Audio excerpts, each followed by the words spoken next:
Di sebuah peternakan tua yang dikelilingi perbukitan bersalju, hiduplah seorang petani bernama Pak Tono. Dia dikenal di seluruh desa karena kebaikan hatinya dan tradisi tahunannya mengantarkan hadiah Natal untuk setiap anak di desa.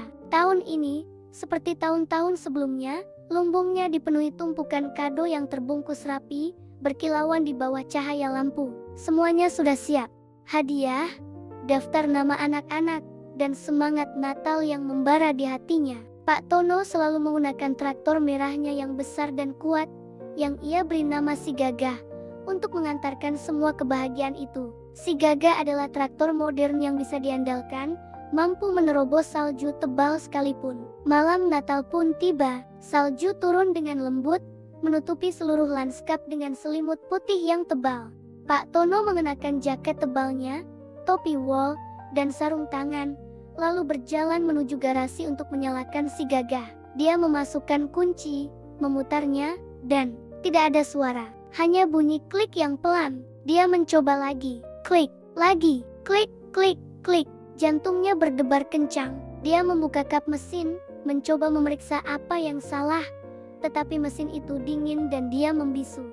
Baterainya mati total. Kepanikan mulai merayapinya. Bagaimana dia akan mengantarkan semua hadiah ini? Desa itu jaraknya beberapa kilometer, dan salju semakin lebat. Jalan kaki jelas bukan pilihan.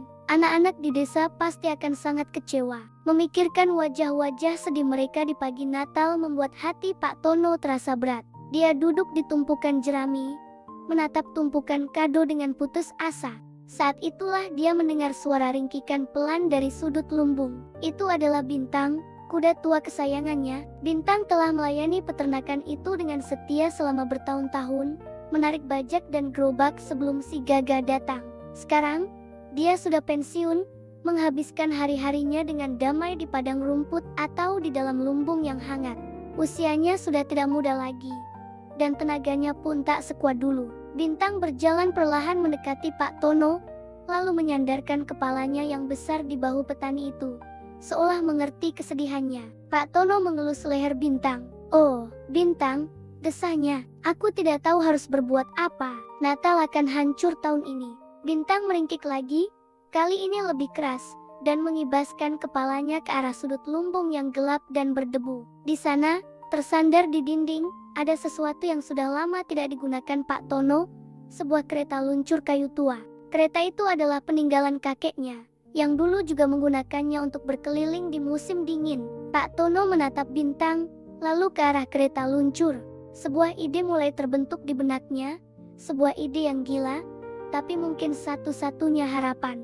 Kamu mau menarik kereta itu, Bintang?" tanyanya ragu. Kuda tua itu seolah mengerti. Dia mengangguk-anggukan kepalanya dengan semangat.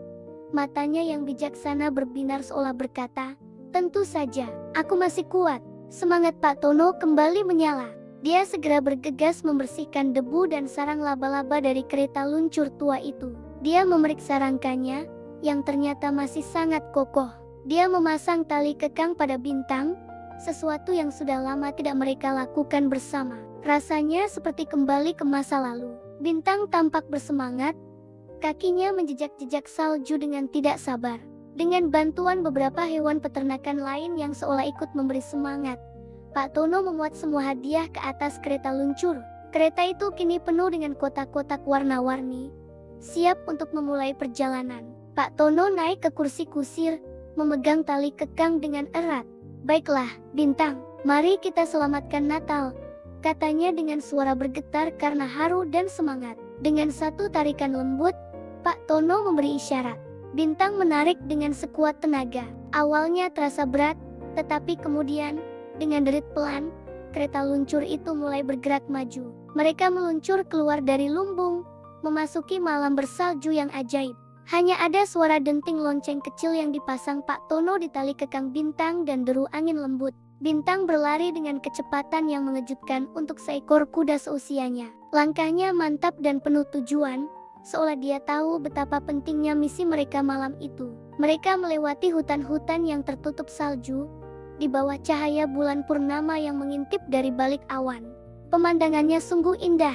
Pak Tono merasa seperti berada di dalam dongeng. Perjalanan ini jauh lebih istimewa daripada menggunakan traktor yang berisik. Mereka tiba di desa tepat saat jam di menara gereja berdentang 12 kali. Desa itu sunyi senyap, semua orang sudah tertidur lelap, memimpikan pagi Natal. Dengan diam-diam, seperti bayangan, Pak Tono dan Bintang bergerak dari rumah ke rumah. Pak Tono turun, meletakkan hadiah di depan setiap pintu, lalu kembali ke kereta luncur di mana Bintang menunggu dengan sabar. Dia menyelesaikan rumah terakhir tepat saat fajar mulai menyingsing di ufuk timur, mewarnai langit dengan semburat merah muda dan oranye. Misi mereka selesai. Saat mereka kembali ke peternakan, Pak Tono memeluk Bintang dengan erat. "Kamu berhasil, sobat tua. Kamu adalah pahlawan malam ini." Keesokan paginya, desa itu dipenuhi sorak-sorai gembira anak-anak yang menemukan hadiah mereka. Tidak ada yang tahu tentang drama traktor yang mogok atau perjalanan darurat di tengah malam. Mereka hanya tahu bahwa keajaiban Natal telah datang sekali lagi. Namun, di peternakan, ada seorang pahlawan sejati yang sedang menikmati sarapan wortel ekstra dan apel terenak. Bintang, kuda tua yang sudah pensiun, telah membuktikan bahwa semangat sejati tidak pernah menua. Dia mungkin bukan yang termuda atau terkuat lagi, tetapi malam itu, dengan hati yang penuh keberanian dan kesetiaan, dia telah menjadi kuda Natal terhebat di dunia.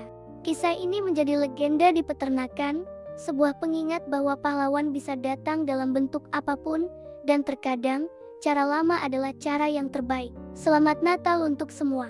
Terima kasih sudah menonton, jangan lupa like, komen, dan subscribe ya. Sampai jumpa di cerita berikutnya.